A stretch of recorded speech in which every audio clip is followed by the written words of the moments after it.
Het is de tuin, als je dit zegt, dit is je vattuin. En die vattuin, dat mag men opbouwen, dat mag men net verrooien in asfalt. Het deugt niet in zijn ontwerp, het voegt niks toe, het neemt alleen maar af en het kost ook nog een boel geld.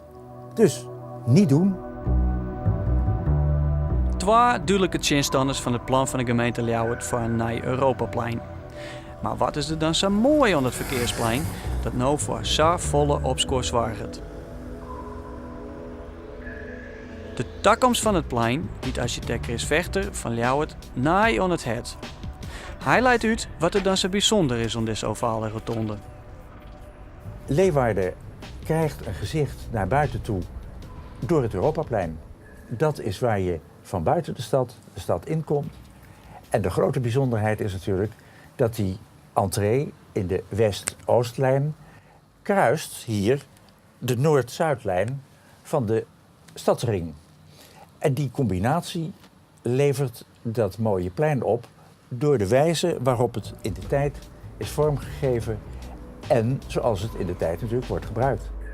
Als je daar rijdt, je hebt overzicht, je hebt doorzicht, je kunt je oriënteren. Op alle plaatsen kun je altijd de voet van de gebouwen op de grond zien. Opvallend is dat er net alleen nog heegbouw om het plein heen zit. Het is het enige bebouwing die hier stond en die stond hier al van voor de oorlog. En dat heeft dus te maken met de keus van de vorm van het plein destijds.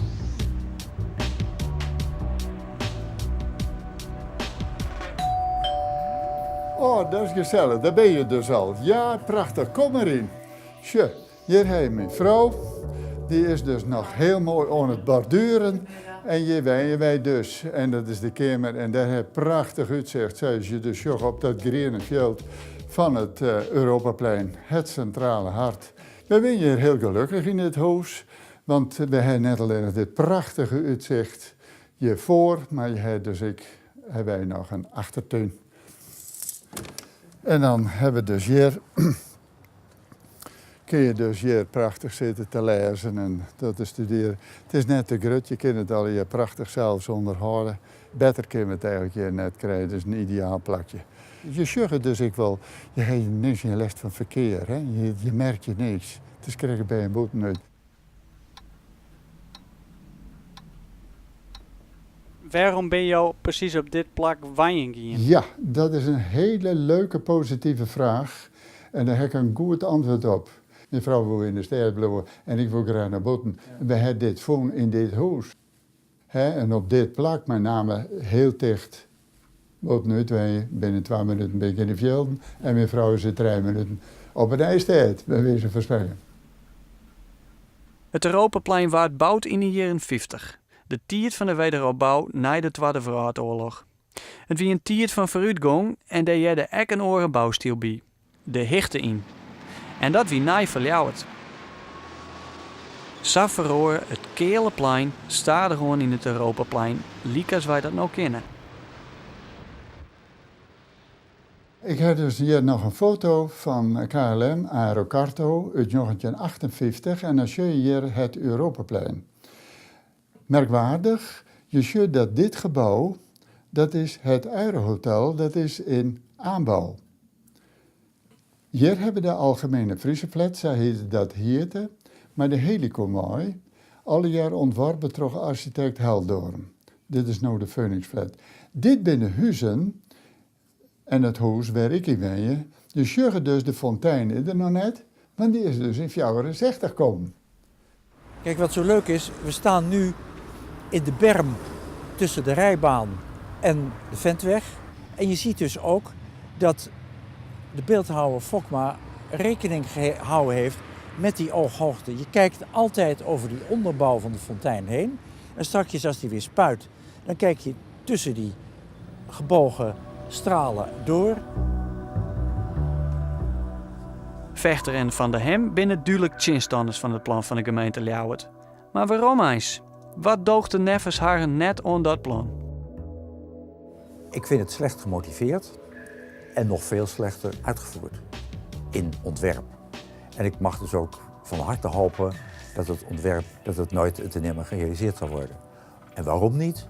Omdat basiskwaliteiten van het plein zodanig gerommeld wordt dat alles wat met de beleving van de mensen te maken heeft, totaal verloren gaat. Idee, er komen keermuren, er komen ophogingen, er komen onderdoorgangen. Dus het maaiveldniveau als maatgevende niveau verdwijnt. Net een verheging à la Drachsterplein, zeker geen tunnels, maar dat jouwt onveiligheid. De structuur van het plein gaat kapot. Het rijdt altijd op het Europaplein. En dat geldt voor de auto's en dat geldt voor de fietsers. Het rijdt hier altijd. En dat is toch het enige wat je wilt? Men heeft het wel over het ruimtelijke inzicht van het plein en dergelijke. En asfalt kan ook ruimtelijk werken. Ja, dat kan wel weer wezen. Maar het is dus net green. Als je op psychiatrisch bezig bent, dan weet je wel wat voor kleur je dan broek in de spreekkamer. Green? Green. Heel goed. Prima. Dat is het. Dat jouwt rust. Dat jouwt rust. En dat heeft de mensen nodig. En dan valt het verkeer net op. Daarom ga je nog een green trui aan. Yes! Absoluut. Ik zei, wat zeg ik hoor nou, zei de vrouw van. Nou, jij doet vandaag een grijze trui met een mooi blok overhemd, et cetera. Ik zei, dat straalt je rust uit. En wij zeilt je het heel over het Greeneveld. En dat zie ik verdedigen tot het laatste grasprietje daar. Die twaalf op gesmeerd en daarom doe ik een groene trui op. Het Joerdijzige plan liep het tussen Somalië dus niet. Maar is er ook een alternatief mogelijk? Chris Vechter betocht een eigen plan. Wat wij bedacht hebben, dat zie je hier. En dat zijn dus 4 toeritten. En dat zijn 3 rijstroken rond het plein. Waarbij het eigenlijk zo is dat je kiest, ik kom dus hier van Marsum. Ik kies de linkerbaan. Dan ga ik ongemerkt naar de middelste baan. Ongemerkt naar de buitenste baan. Ik ga er hier af. Dus het weven van verkeer tussen banen op het plein wordt vermeden.